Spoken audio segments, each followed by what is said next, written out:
Hey guys, Wayne back. We unplugged these two wires. Go right here. Now we're going to push these in. Should snap this loose.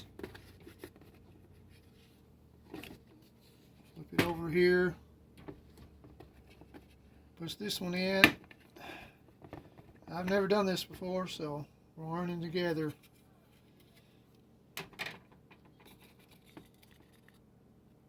Carefully take that off. Wow, that's the sensor. I guess this is the sensor. And when this floats, pushes this in, yeah, that clicks.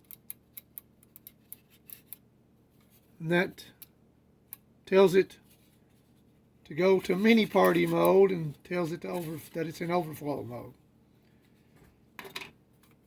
But it's clicking, which means it's probably working. So we'll clean this up and dry it off real good. And we'll let you all know what happens later.